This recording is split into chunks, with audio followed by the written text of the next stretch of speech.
Three, two, one. Hello everyone, আজকে আমরা শুদ্ধ বনাম আমাদের আঞ্চলিক ভাষায় কথা বলবো।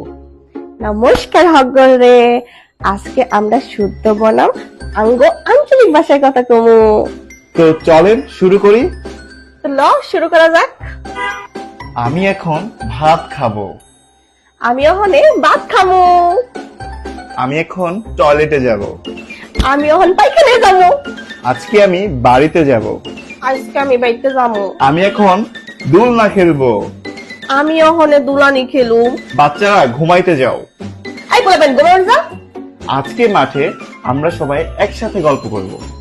আজকে সালায় হক গলে মিললে গপামো। তুমি কে? তোমাকে তো চিনতে পারছি না। তুই কেন রে, তোর তো চিন্তা পারতাছি না। ও গড, তুমি কোথায় যাচ্ছ? ও মা খুদা, তুমি কই যেতেছো গো? আমাদের ঘরের পিছনে। আঙ্গ ঘরে হাইছে। ভিডিওটা কেমন হয়েছে কমেন্ট করে জানাবেন। ভিডিওটা কেমন হয়েছে কমেন্টে জানাও।